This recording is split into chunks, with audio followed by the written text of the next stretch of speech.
사사기 11장 34절에서 40절입니다. 입다가 미스바에 있는 자기 집에 이를 때에 보라 그의 딸이 소고를 잡고 춤추며 나와서 영접하니 이는 그의 무남 동료라. 입다가 이를 보고 자기 옷을 찢으며 이르되 어찌할꼬 내 딸이여 너는 나를 참담하게 하는 자요 너는 나를 괴롭게 하는 자 중에 하나로다. 내가 여호와를 향하여 입을 열었으니 능히 돌이키지 못하리로다 하니 딸이 그에게 이르되 나의 아버지여 아버지께서 여호와를 향하여 입을 여셨으니 아버지의 입에서 낸 말씀대로 내게 행하소서. 이는 여호와께서 아버지를 위하여 아버지의 대적 암몬 자손에게 원수를 갚으셨음이니이다 하니라.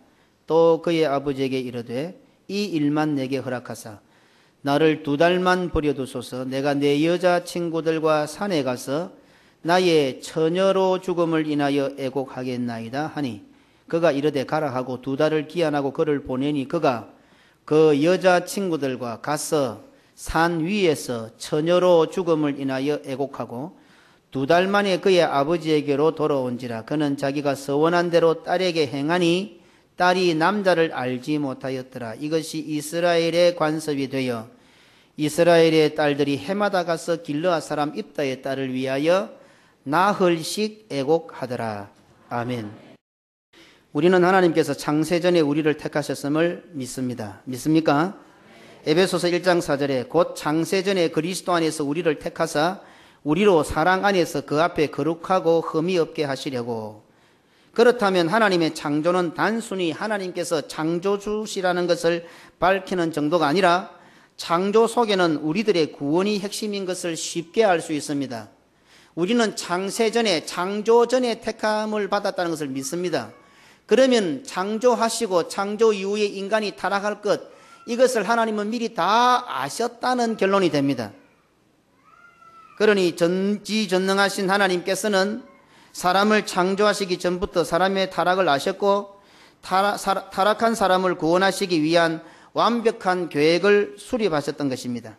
창세기 1장 6절로 8절에 하나님이 이르시되 물 가운데에 궁창이 있어 물과 물로 나뉘게 하리라 하시고, 물과 물로 나뉘는 의미를 아시죠? 혹시 모르시는 분들을 위해서, 모르시는 분이 있으면 오늘 장로님들 찾아가셔서 물어보시기 바랍니다. 하나님이 궁창을 만드사 궁창 아래의 물과 궁창 위의 물로 나뉘게 하시니 그대로 되니라. 하나님이 궁창을 하늘이라 부르시니라. 저녁이 되고 아침이 되니 이는 둘째 날이니라. 둘째 날입니다. 그리고 하나님이 보시기에 좋았다라는 말씀이 없습니다. 그 의미를 또 아시기 바랍니다. 선악과를 따먹고 하나님을 배신하여 죽게 된 사람을 위하여 하나님께서는 여자의 후손 메시아를 약속하셨습니다. 창세기 3장 15절에 내가 너로 여자와 원수가 되게 하고 네 후손도 여자의 후손과 원수가 되게 하리니, 여자의 후손은 장차 메시아를 뜻하는 거죠. 네 머리를 상하게 할 것이요 너는 그의 발꿈치를 상하게 할 것이니라 하시고, 최초로 뱀에게 하신 저주의 말씀이지만 이것이 우리의 구원을 향하여 있기에 우리들은 이것을 원시복음, 최초의 복음이라 부르고 있습니다. 입다의 서원이 무모하다고 한다면 하나님의 이 약속은 어떻게 받아들여야겠습니까? 우리가 최초의 복음으로 받아들이는 이 복음, 하나님의 이 약속에는 뭐가 깔려 있습니까? 독생자 예수 그리스도를 십자가의 번제물로 죽이겠다고 지금 약속을 하고 있는 거예요.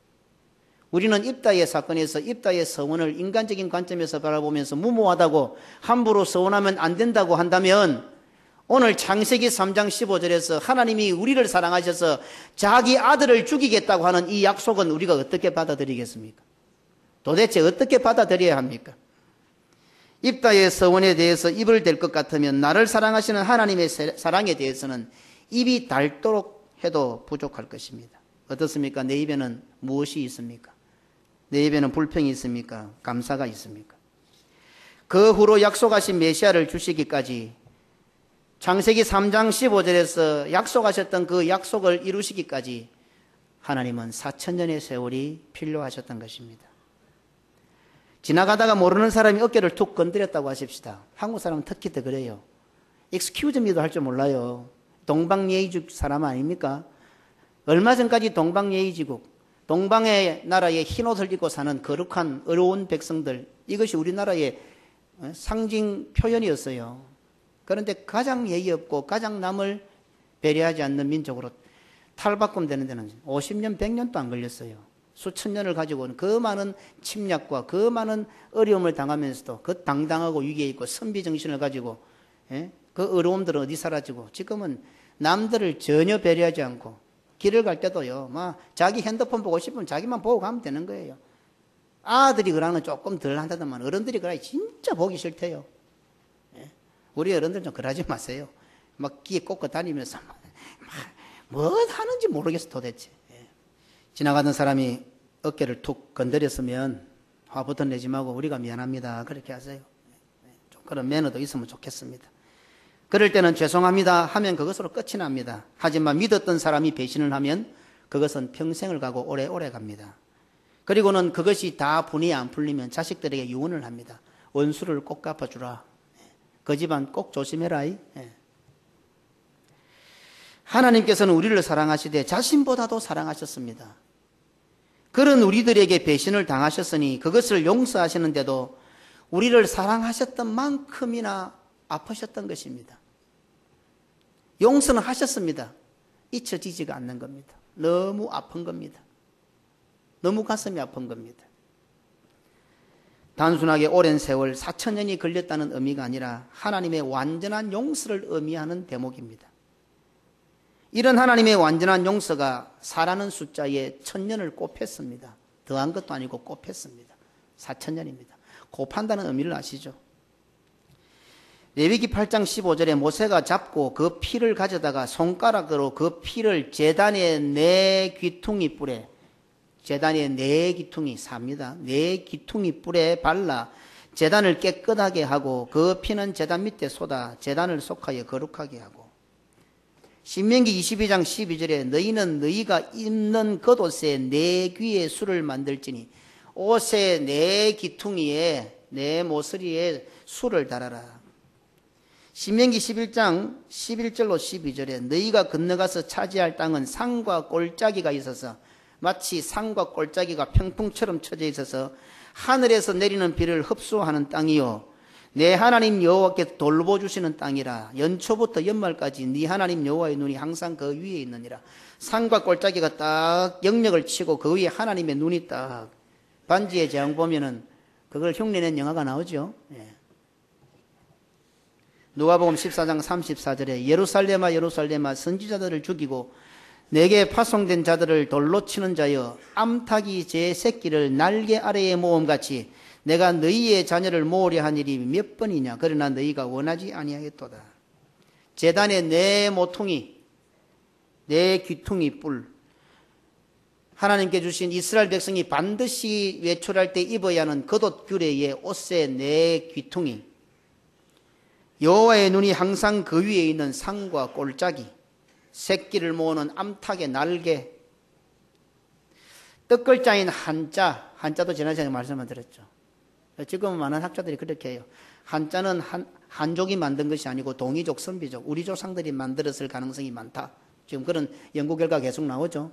그러고 보면 한자가 우리나라 거예요. 그런 이 글도 잘 만드는 백성이에요, 우리가요. 뜻글자인 넉사자를 보면 입구자, 영역이죠. 카테고리 안에 뭐 팔자 같아 보이지만 그걸 사람 인자로 봐도 되겠지 않습니까? 모든 걸 종합해 봅시다. 하나님의 품 안에 있는 사람, 하나님의 영역 안에 있는 사람, 하나님의 사람이죠. 네. 단순하게 4 곱하기 1,000년, 4,000년 같아 보이지만 하나님의 품 안에 있는 우리들을 4,000년 동안 마치 진주가 그 돌을 가슴에 안고 4,000년 동안 아파하면서 그 돌을 진주로, 조개가 말입니다. 진주로 만들어 가듯이 우리가 그냥 보배가 된 것이 아니고 하나님의 그 부드러운 살갗 속에, 마음속에 고슴도치 같은 나를 넣어서 그것을 닳게 만들어서 우리를 진주 같은 보배로 만드셨어요. 피투성이가 되면서 하나님께서 옷단 내귀, 겉옷 규례, 가죽옷. 예수님께서는 선악과를 따먹어 숨어있는 아담과 하와에게 가죽옷을 지입했잖아요.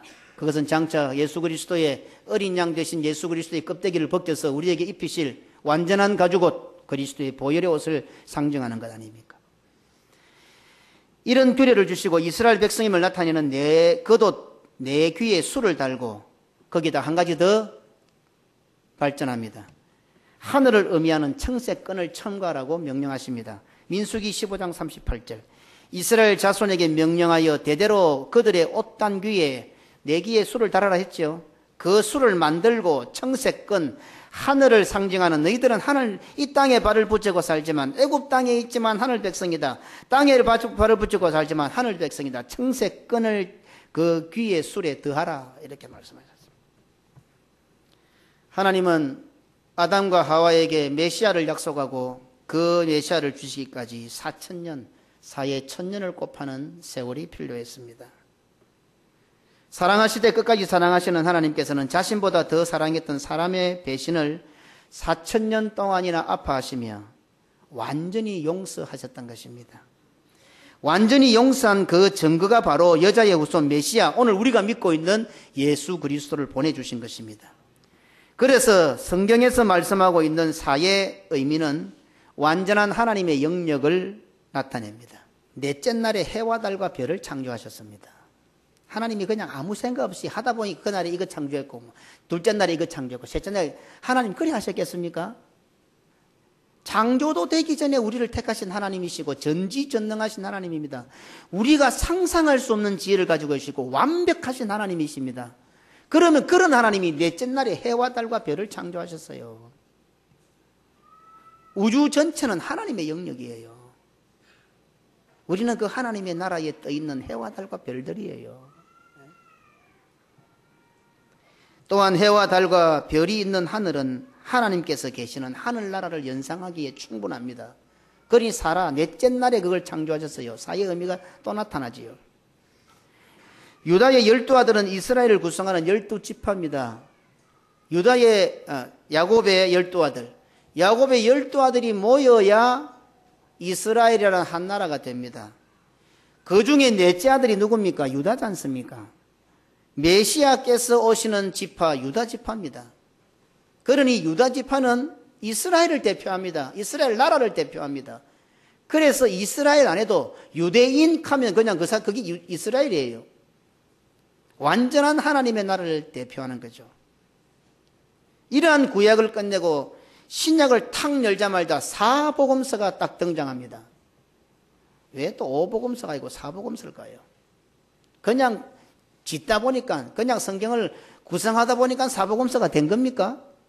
그렇게 생각하는 것보다는 이렇게 보는 게 낫다 이 말입니다. 성령 하나님께서 성경을 기록하셨잖아요. 인간 저자들을 통해서. 그 속에는 성경의 편집이나 모든 것들도 성령의 감화 감동하심이 있다고 우리가 믿잖아요. 그러면 하나님의 역사를 우리가 인정해야죠. 구약의 하나님의 나라인 이스라엘을 예수 그리스도께서 완성하셨습니다. 그래서 구약과 신약이 맞물리는 시대에 예수님께서 다리처럼 계신 거예요. 이것을 중첩시대라고도 합니다. 그래서 이제 구약에서 신약으로 넘어야 되는데 그 연결하는 다리가 바로 예수 그리스도예요. 이 시대는 구약과 신약이 같이 공존하는 시대입니다. 구약에서 신약으로 넘어오는 다리입니다. 예수 완성합니다. 그래서 구약에서는 어떻게 해요? 경계표를 허물지 말고 옮기지 말고 땅을 팔아서는 안 돼요. 왜? 하나님께서 약속해 주신 땅을 떠나서는 안 돼요. 그런데 자기 살 바를 알아서 단 지파는 하나님께서 정해 주신 그 땅을 버리고 살기 힘들다고, 형편사정 어렵다고 저 헐몬산인 북쪽으로 온 지파가 다 옮기잖아요. 계시록 7장에 하나님께서 정해 주신 땅을 떠난 단 지파는 12지파에서 이름이 삭제되었습니다. 잘 알아야 합니다. 그런데 신약에 와서는 어떻게 됩니까? 이제는 땅을 다 팔아야 합니다. 이 세상의 땅에 연연해서는 안 됩니다. 모든 땅을 다 팔아서 하늘의 땅을 사야 됩니다. 그래서 성령 강림 이후에 오순절 성령의 역사를 체험한 성도는 자기의 것을 자기의 것이라고 하니까 하나도 없었던 것입니다. 이 땅을 사기에 급급한 성도들이 있습니까? 당신들이 가지고 있는 천국의 땅은 몇 평이나 있습니까? 성경을 잘 모르기 때문에 그런 겁니다. 이제는 이 땅의 땅을 팔아서 하늘에 우리가 진짜 가서 분양받아야 할 하늘의 집에 내 집이 세워질 하늘의 땅을 사야 되는 것입니다. 세계를 교훈하여 선교하는 것은 바로 우리가 하늘의 땅을 분양받고 있는 것입니다. 중첩시대의 중첩시대. 신약의 복음으로 세워진 완전한 이스라엘인 교회를 나타내는 사복음서는 예수 그리스도께서 완성하신 하나님의 나라를 나타냅니다. 그래서 우리는 이 복음에 근거하여 교회가 세워졌다는 것을 고백하고 믿고 있는 것입니다. 그러니 우리가 속해져 있는 이 부산계금교회는 계금 일동에 세워진 건물이 아니라 하나님의 나라, 하나님의 영역인 것입니다. 물론 하나님은 온 우주를 마음대로 하실 수 있지만 하나님의 영광과 하나님의 권위가 가장 극명하게 나타나는, 하나님의 치리가 완벽하게 나타나는 곳은 바로 교회입니다. 교회가 민주주의입니까? 교회는 절대적인 하나님 제일주의입니다. 하나님주의가 바로 교회입니다. 물론 하나님께서는 사람이 모여다 보니까 이런 투표나 여러 가지 민주주의적인 방식을 교회에다가 도입을 시켰습니다. 그러면 민주주의라는 방식, 그것도 결국은 어떻습니까? 성경에서 나온 것입니다. 성경에서 안 나오면 그 방법을 채택하면 안 되지요. 우리는 이런 묵상들이 필요하단 말입니다. 이런 고민들이 필요한 거예요. 민주주의냐 사회주의냐 공산주의냐 좌파냐 우파냐가 아니라 오늘 교회가 무엇은 법령을 따를 때에는 그 법이 성경에서 나왔느냐 안 나왔느냐, 성경의 정신이 있느냐 없느냐, 하나님이 기뻐하시느냐 안 기뻐하시느냐, 이것을 따져야 된다 이 말입니다. 어쨌든 교회가 민주주의 방식을 채택해서 성도들이 투표를 하고 여러 가지 방법이 있지만 그것의 핵심 중심은 무엇입니까? 말씀 중심이고 하나님 중심, 그게 핵심이다 이 말입니다. 그래서 우리가 교회에서 민주주의적인 방식을 도입한다고 해서 교회가 민주주의라는 착각은 버려야 됩니다. 하나님 제일주의입니다. 하나님 독재주의가 바로 교회. 하나님의 통치가 완벽하게 이루어지는 곳이 저 세상이 아니라 교회단 말입니다. 하나님의 통치, 하나님의 영역이 완벽하게 이루어지는 것을 세상 사람들에게 보여주라고 세워놓은 것이 교회고 성도들인데, 하나님의 법을 가지고 하나님의 통치를 가지고도 이 세상에 살아갈 수 있다는 것을 보여주라고 여러분들을 택해 놓은 건데, 그런 우리들이 세상의 방법을 가지고 교회로 들어온단 말입니다. 하나님이 얼마나 가슴 아프시겠어요. 그 똑똑한 머리들을 가지고 바벨탑을 하늘 꼭대기까지 쌓아서 하나님과 겨누고 있단 말입니다. 누가? 교회가, 성도들이.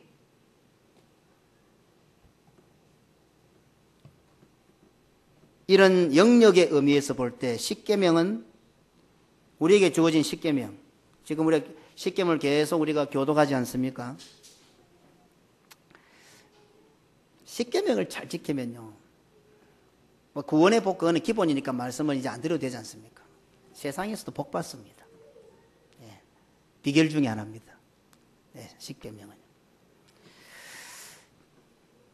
십계명 역시 하나님의 영역, 하나님의 나라를 나타냅니다. 오늘 이 계명, 하나님의 말씀은요, 하나님의 나라, 하나님의 영역을 뜻합니다. 말씀에 순종하여 단순히 세상적인 복을 받는 것이 아니라 말씀에 순종한다는 것은 하나님의 영역으로, 하나님의 나라로 들어왔다는 증거가 됩니다. 성경을 하나님의 말씀으로 믿습니까? 하나님의 말씀으로 순종하기를 원하십니까? 그러면 여러분들이 하나님의 나라로 들어왔다는 증거입니다. 그게 말씀 순종에 대한 증거입니다. 내가 말씀에 순종하여 헌신하여 순종하여 복받았다, 충성하여 복받았다, 이런 것보다도요, 내가 이 성경을 하나님의 말씀으로 믿고 형편과 처지와 상황을 초월하여 말씀대로 순종할 수 있는 것은 내가 하나님으로, 하나님의 영역으로 들어왔고 하나님의 품으로 들어왔고 내가 하나님의 사람이구나 하는 것을 나타내는 증거가 된다 이 말입니다. 어떻습니까? 그 말씀을 순종하는 것은 무엇입니까? 내가 하나님의 사람인 거예요. 말씀이 잘 순종이 안 됩니까? 그 하나님 사람 아니죠. 세상 사람들이 말씀대로 순종하는 거 봤어요? 흉내는 많이 냅니다. 흉내 많이 내서 그것 때문에 복받은 사람 천지로 많아요. 예. 간증거리가 엄청나게 많죠. 예. 어떻습니까? 말씀에 아멘이 안 되고 순종이 잘 안 됩니까? 그 이유는 무엇입니까? 물론 이유는 있겠지요. 그러나 잘 생각해 보십시오. 그 이유가 하나님의 나라에 들어가는 것보다 중합니까?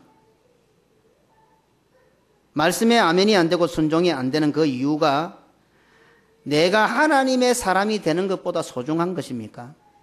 그렇다면 그렇게 하십시오. 아멘도 하지 마시고 순종도 하지 마십시오. 그것이 하나님 나라에 들어가는 것보다 소중하고 내가 하나님의 사람이 되는 것보다 소중하다면 그렇게 하십시오. 오늘 성경 본문은 이스라엘 여인들이 해마다 입다의 딸을 위하여 나흘씩 애곡했다고 기록하고 있습니다. 여기도 하나님이 그토록 아파하시고 참으셨던 용서하셨던 4,000년의 세월을 떠올리게 합니다. 사사기 11장 40절 이스라엘 딸들이 해마다 가서 길르앗 사람 입다의 딸을 위하여 나흘씩 애곡하더라. 입다의 딸과 그의 동무들이 산에 올라가서 애곡한 이유는 처녀로 죽음을 인함이었습니다. 사사기 11장 37절로 38절에 또 그의 아버지에게 이르되 이 일만 내게 허락하사 나를 2달만 버려두소서. 내가 내 여자친구들과 산에 가서 나의 처녀로 죽음을 인하여 애곡하겠나이다 하니 그가 이르되 가라 하고 2달을 기한하고 그를 보내니 그가 그 여자친구들과 가서 산 위에서 처녀로 죽음을 인하여 애곡하고. 어떻습니까? 결혼도 못 해보고 처녀로 죽어서 그래서 슬퍼서 억울해서 울었습니까? 그렇다 해도 답이 있습니다. 그러면 처녀로 죽었다는, 처녀로 죽는 것이 슬퍼서 애곡했다는 것은 무슨 의미가 있습니까? 자식이 없다는 겁니다. 그렇게 해석을 해도 답은 나옵니다. 우리가 굳이 깊이 있게 성경적으로 영적으로 해석을 안 해도요, 처녀로 죽어서 억울해서 죽었다 해도, 그것이 슬퍼서 울었다 해도 답은 나온다고요. 왜? 처녀로 죽은 것, 남자를 알지 못하고 죽은 것의 의미가 뭡니까? 후손이 끊어지는 거 아닙니까? 그것 때문에 지금 슬퍼서 우는 겁니다. 그러면 이 입다의 딸의 슬픔, 처녀로 죽음을 인하여 애곡하는 이 슬픔은 결국 누구의 슬픔입니까? 입다의 슬픔입니다. 아버지 입다의 슬픔입니다. 그냥 단순히 처녀로 죽게 되어 억울해서 우는 것이 아니라 이스라엘에서 이름이 끊어지는 아픔에서 나오는 애곡입니다. 입다의 딸의 애곡은 사실 자신을 위한 애곡이라기보다는 자신의 죽음 때문에 옷을 찢고 슬퍼하며 아파하는 아버지 입다를 위한 애곡이라고 보는 것이 훨씬 더 성경적이고 정확합니다. 사사기 11장 35절에 입다가 이를 보고 자기 옷을 찢으며 이르되 어찌할꼬 내 딸이여 너는 나를 참담하게 하는 자요 너는 나를 괴롭게 하는 자 중에 하나로다. 내가 여호와를 향하여 입을 열었으니 능히 돌이키지 못하리로다 하니, 기생의 아들이라는 출심 성분 때문에 집에서 쫓겨났지만 천신만고 끝에 이스라엘의 장자가 되어 돌아왔는데 유일한 핏줄을 주게 하는 아버지 입다의 슬픔을 지금 그의 딸은 애곡하고 있는 것입니다. 사사기 11장 1절로 2절에 길르앗 사람 입다는 큰 용사였으니 기생이 길르앗에게서 낳은 아들이었고 길르앗의 아내도 그의 아들들을 낳았더라. 그의 아내의 아들들이 자라매 입다를 쫓아내며 그에게 이르되 너는 다른 여인의 자식이니 우리 아버지의 집에서 기업을 잊지 못하리라 한지라. 자기는 아무 잘못이 없습니다. 단순히 엄마가 기생이란 것 때문에 집에서 쫓겨났습니다. 이제 자기는 호적에서 이름이 파이고 그 이스라엘에서 이름이 삭제된 것입니다. 그러나 천신만고 끝에 민족의 위기 앞에서 그것을 기회로 삼아 이제 자기 집으로 돌아오게 되었습니다. 그리고 우두머리가 되어서 장자가 되어서 돌아왔습니다. 그런데 돌아오는데, 승리하여 돌아오는데 자기의 핏줄을 이어줄 유일한 딸마저 이제 죽이게 되어서 자기가 죽이는 꼴이 되어버렸습니다. 죽어야 하는 입다의 딸보다 딸을 죽게 하는 입다가, 아버지 입다가 훨씬 더 가슴 아프지 않겠습니까? 딸은 2달 울었지만은 아버지는 얼마나 울었겠어요. 무모한 아버지의 서원에 그대로 순종한 믿음의 여인 입다의 딸은 자신의 동무들과 함께 산에 올라가 2달 동안이나, 이틀도 아니고 2주도 아니고 2달 동안 뭐하고 울었겠어요? 한번 생각해 보셨어요? 묵상해 보셨어요? 2달 동안 도대체 2달 동안, 왜 성경은 2달 동안이라고 했겠어요? 아버지 입다의 슬픔과 아버지 입다의 아픔을 함께하며 애곡했습니다. 이런 부모, 이런 자식이 되는 집안입니다. 아버지 왜 쓸데없는 서원을 해서 내를 죽게 만들었어요? 99%는 이런 집안이죠. 아들 이삭을 보십시오. 그 늙은 100살이 넘은 120살 거의 가까이 되는 그 늙은 아버지가 자기를 태워 죽일 만큼의 장작을 쥐고 올라가면 꽤나 많습니다. 사람 시체 하나 태워 죽이려면 장작 꽤나 듭니다. 네팔 이런 데 가보면요, 예? 그 겐지산 강 위에 그 화장막 있잖아요. 부자들은요 장작을 많이 쌓아가지고 그 위에 시체를 올려서 태워서 강에 내려보냅니다. 못 사는 사람들은 돈이 없으니까 장작 몇 개만 올려가지고 시체를 태우는데 반쯤 타고 뭐 그냥 버리는 겁니다. 거슬러 가지고. 시체 하나 태우려면 장작 꽤나 무겁습니다. 그러나 그 아버지가 자기를 결박하고 제단 위에 올리려 할 때에 순순히 자기 발로 올라가지 않았겠어요? 되는 집안이죠. 똑똑한 자녀 여러분, 늙은 부모에게 함부로 하지 마시고 늙으신 부모들이 기도하고 한 결정을 심각하게 고려하세요. 말씀드렸습니다. 물론 기도 안 하는 부모들 말들은 또 좀 우리가 생각해 볼 필요가 있지만 정말 하나님을 두려워하고 교회를 중심하여 기도하는 부모들의 연약한 늙어 빠질 대로 힘없는 부모들의 기도를 똑똑한 자녀 여러분들 명심해야 합니다. 그래야 되는 집안이에요. 99%는 아버지 뭐 하는 짓이에요 지금? 아버지 내 씨로 통해서 메시아가 오는데 나를 죽이면 어떡해요? 아주 신앙적으로도 반항할 수 있습니다. 입다의 딸은 도대체 아버지가 무슨 서원을 어떻게 했길래 이 기쁜 날에 이런 일이 벌어져야 됩니까? 얼마나 똑똑하게 대답할 수 있었겠습니까? 넓고 힘없는 목사가, 세상도 모르고 세상 물정도 모르는 목사가 기도하여 성도들에게 말할 때에 똑똑한 성도들이여, 똑똑한 조장하지 마시고 순종하는 그 집안이 되는 집안이에요. 성경은 절묘하게도 이런 입다의 딸을 위하여 이스라엘 여인들이 해마다 나흘씩 애곡했다고 기록하고 있습니다. 우리 주 예수 그리스도께서는 불과 며칠 전에 돌에 맞아 죽을 위기를 피해왔습니다. 그런데 그곳에서 나사로가 죽을 병에 걸렸다는 소식이 온 것입니다. 그래서 가려고 합니다. 예수님께서. 도마가 턱 말을 합니다. 가자. 우리도 가자. 가서 죽자. 이래요. 좋은 말로 했겠습니까? 도마는 그때 좋은 말로 안 했습니다. 저 예수님 봐라. 얼마 전에 거기서 돌에 맞아 죽을 뻔했는데 또 가자한다. 나사로를 얼마나 사랑하면 시기와 질투가 벌어진 거죠. 그래, 뭐 주님 가시자면 우리가 죽으면 되지 뭐. 이렇게 간 거예요. 하지만 결국 나사로는 죽었습니다. 요한복음 11장 17절. 예수께서 와서 보시니 나사로가 무덤에 있은지 나으리라. 죽은 나사로의 무덤에 오신 예수님께서는 눈물을 흘리셨습니다. 요한복음 11장 34절로 37절에 이르시되 그를 어디 두었느냐. 이르되 주여 와서 보옵소서 하니 예수께서 눈물을 흘리시더라. 이에 유대인들이 말하되 보라 그를 얼마나 사랑하셨는가 하며 그 중 어떤 이는 말하되 맹인의 눈을 뜨게 한 이 사람이 그 사람은 죽지 않게 할 수 없었더냐 하더라. 나사로의 무덤 앞에서 예수님께서는 왜 우셨겠습니까? 오늘 묵상입니다. 답은 말씀드릴 겁니다. 그러나 집에 가서 묵상해 보십시오. 오늘 가족들이 모였으니까. 네. 또 공부하고 똑똑한 자녀들이 많이 왔으니까 한번 서로 토론해 보시기 바랍니다. 예수님께서 왜 나사로의 무덤 앞에서 우셨겠습니까? 우리가 가지고 있는 상식들을 말씀드리겠습니다. 나사로, 친구 나사로, 사랑하는 나사로가 죽어서 인간적인 슬픔 때문에 우셨습니다. 예수님도 하나님이시지만 우리와 같은 똑같은 인성을 지니셨기 때문에 인성을 지녔다는 증거를 보여주기 위해서, 슬픔을 보여주기 위해서 우셨습니다. 어떻습니까? 그렇게 알고 있죠.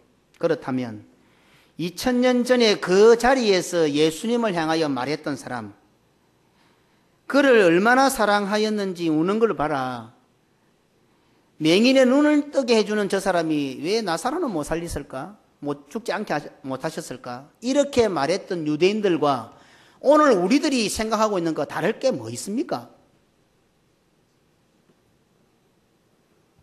우리는 나사로의 결과를 잘 압니다. 하나님의 영광을 위해서 최고의 답이잖아요. 우리의 죽음조차도 하나님께 영광이 된다. 자, 그러면 또 그것 가지고 한번 풀어봅시다. 제가 또 질문을 던질게요.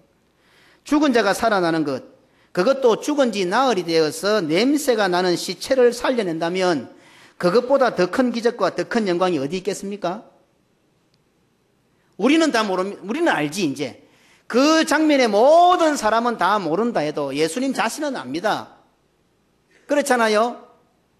이제 곧 예수님께서 나사로를 살려낼 겁니다. 죽은 지 나흘이 되어서 냄새가 나는 시체를 살려낸다면 그것만으로도 완벽하게 하나님께 영광이 됩니다. 그런데 예수님은 뭐 때문에 우는 이벤트까지 하셨을까요? 제가 또 질문을 던졌습니다. 요즘 자녀들이 똑똑한 우리 젊은이들 이런 질문 안 할 것 같아요. 부모들도 좀 성경을 알아야 돼요. 오래 살았다고 뭐 공부시켜주고 밥 먹여준다고 부모가 아니고 말씀을 알아야 가르칠 거 아닙니까? 그래서 성경을 설교를 잘 들어야 돼요. 잘 듣고, 예? 다 메모리 할 필요는 없지만은 집중해서 듣고 내가 설명을 못해도 말을 할 때, 그거 이 정도는 나와야 되지요. 그래서 설교를 할 때 집중하세요. 머리 큰 사람 뒤에 앉아서 자꾸 가르지 말고 얼굴 숨지 말고. 예. 한국 사람들은 머리도 큰 데다가 뽀글이 빠마까지 해가지고 숨으면 완전 정글이라 얼굴 안 보이죠. 설교할 때 목사고 눈이 한 번도 안 받치면 그 사람은 문제 있는 사람이에요. 떨어지게 쳐다보세요. 제가 얼마나 못생겼는지. 예. 굳이 예수님께서 나사로의 무덤 앞에서 우는 이벤트를 하셔야 됩니까? 지금 살려내실 거 아닙니까? 왜 예수님은 우셨겠어요? 갈등이 팍 오죠. 예, 맞습니다. 믿음으로 보지 않으면 성경은 갈등이 있는 거예요. 예수님의 울음에는, 예수님의 애곡에는 어떤 의미가 있을까? 오늘 집에 가셔서 한번 묵상해 보시기 바랍니다. 저는 오늘 답을 드릴 겁니다. 저의 답을 드릴 겁니다. 그러나 성도들도 말씀을 묵상해 보라 이 말입니다. 자, 결론입니다. 이제 얼마 있지 않으면 자신이 십자가에 달려 죽게 됩니다. 사랑하는 친구 나사로가 죽었지만 그 죽음 앞에서 성경은 항상 죽음은 하나님의 심판, 울음은 죽음과 연관이 되어 나타나고 있습니다. 성경의 전체 맥락을 따져야 합니다. 죽음은 하나님의 심판입니다. 이제 나사로의 죽음 앞에 예수님은 눈물을 흘리십니다. 그리고 그 나사로의 죽음, 나사로의 다시 살아난 부활은 예수님의 죽으심과 예수님의 부활을 극명하게 나타내는 증거가 됩니다. 그런데 그 무덤 앞에서, 나사로의 죽음 앞에서 예수님은 눈물을 흘리고 계십니다. 애곡하고 계십니다. 이제 얼마 있지 않으면 자신이 친히 십자가에 높이 달려 죽게 됩니다. 아버지의 무모한 약속 때문에 아들이 십자가에 높이 달려 죽는다면 그 죽음에 대해서 가장 아파하고 가장 슬퍼할 분은 과연 누구겠습니까? 입다의 서원 때문에 입다의 딸이 처녀로 죽게 되었습니다. 그래서 2달 동안 산에 가서 동무들과 함께 애곡합니다. 그러나 실제적으로 입다의 딸의 죽음을 가장 아파할 사람은 그렇게 서원했던 입다가 아닙니까? 예수 그리스도께 십자가에 달려 돌아가실 때에 물론 그 예수님도 아픔과 고통이 뒤따르지만 그 죽음을 내려다보시는 우리를 사랑하셔서 아무 조건 없이 내 아들을 내놓겠다고 약속하셨던 그 하나님 아버지 약속 때문에 십자가에 높여 달려 돌아가시고 계시는, 죽으시는 그 아들 예수를 보면서 누가 가장 가슴이 아프고 누가 가장 슬프겠느냐 이 말입니다. 완전한 신이시오 완전한 사람이신 우리 주 예수 그리스도께서는, 완전한 아들이신 우리 주 예수 그리스도께서는 자신이 십자가에 달려 죽는 것을 내려다보시며 옷을 찢고 슬퍼하실 하나님의 아픔을 생각하면서 눈물을 흘리셨던 것입니다. 입다의 딸의 눈물은 예수 그리스도의 눈물로 완성이 됩니다. 우리는 입다의 딸입니다. 우리는 입다의 동무들이요 친구들입니다. 우리는 죽음 앞에서 눈물을 흘리시고 하나님 아버지가 슬퍼하시고 아파하실 것을 생각하시면서 우셨던 그 예수 그리스도의 뒤를 이은 그리스도인들입니다. 그렇다면 우리는 무엇 때문에 울어야 하겠습니까? 왜 울고 계십니까? 혹시 눈물이 마르신 분은 없습니까? 왜 말랐습니까? 하나님 아버지를 생각하지 않기 때문입니다. 오늘 이 예배는 하나님의 성산에 믿음의 친구들과 함께 올라와 나를 사랑하시되 죽기까지 사랑하신 하나님의 마음을 생각하며 하나님의 그 아픔과 슬픔을 생각하며 애곡하는 시간입니다. 이 세상에 발을 붙이고 살지만 하늘의 시간을 살아야 하는 우리는 믿음과 신앙 때문에 이 세상에서 수많은 고난과 고통과 박해와 손해를 당하고 어쩌면 죽기까지 합니다. 오늘 이 시간 또 하나님의 말씀대로 순종하기 위해서 자기를 부인하고 자기 십자가를 져야 되고 자기 자존심을 또 내려내야 되고 자기 기분, 자기 감정, 자기 형편, 자기 처지 모든 것을 내려놓는 불이익을 당해야 됩니다. 아파야 됩니다. 고통받아야 됩니다. 하지만 언제까지 과자 봉지 붙들고 좋은 옷 좋은 신발 안 사준다고 찡찡거리며 콧물 질질 흘리며 땡깡 부리는 어린아이처럼 울 것입니까? 부모의 심정 눈꼽만큼도 모르다가 훗날 부모가 죽고 나면 제사 지낸다고 난리를 떨고 그 제사 때문에 형제들끼리 싸우고 난리를 지기고 원수가 되고 언제까지 이런 짐승처럼 사시렵니까? 오늘 또 억울해서 우는 분이 있습니까? 무엇 때문에 오늘 이 산에 올라와서 울고 계십니까? 성경의 울음은, 성경의 애곡은 죽음과 그 맥락을 같이 합니다. 죽음 앞에서 울지 않을 자는 아무도 없습니다. 혹시 우리 가운데 죽음 앞에서도 나는 울지 않는다고 큰 소리치며 장담하는 사람 있습니까?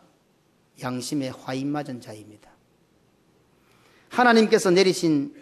하나님께서 심판으로 내리신 죽음 앞에서 우리는 울어야 합니다. 하지만 적어도 우리는 예수 그리스도를 나의 구주로 믿는 우리는 왜 하나님께서 죽음이라는 심판을 우리에게 내리셨는지, 그 죽음이라는 심판을 내릴 수밖에 없었던 그 하나님의 마음, 하나님의 슬픔, 하나님의 아픔을 믿음으로 깨달아서 울어야 한다 이 말입니다. 이따의 딸처럼, 예수님처럼 말입니다. 시편 126편 5절에 눈물을 흘리며 씨를 뿌리는 자는 기쁨으로 거두리로다. 아멘.